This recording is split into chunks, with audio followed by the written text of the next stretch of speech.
अस्सलाम वालेकुम स्टूडेंट। आज का शॉर्ट क्वेश्चन है हमारे पास, differentiate between negative reinforcement and punishment.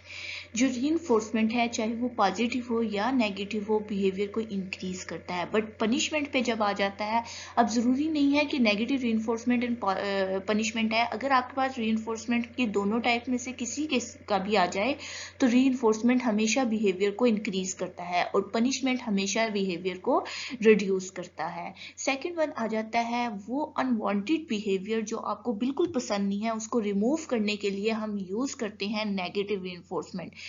वो अनवांटेड बिहेवियर, अनप्लेजेंट बिहेवियर जो हम रिमूव करने के लिए इस्तेमाल करते हैं, उसको ऐड कर देता है।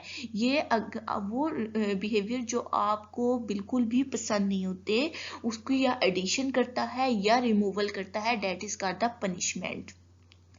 नेगेटिव रीइंफोर्समेंट में हम पनिशमेंट यूज नहीं करते और पनिशमेंट में हम नेगेटिव रीइंफोर्समेंट यूज नहीं करते। ये एक बहुत इजी सा जुनसा है, इन्होंने डिफरेंशिएट लिखा है जो आपको फिंगर टिप पे याद भी हो जाएगा और इसमें कोई इंपॉर्टेंट बात भी नहीं है। Last one. सो स्टूडेंट्स, ये जो फर्स्ट एंड सेकंड हैं ये बहुत ही आपके क्वेश्चंस को स्ट्रॉन्ग बनाएंगे।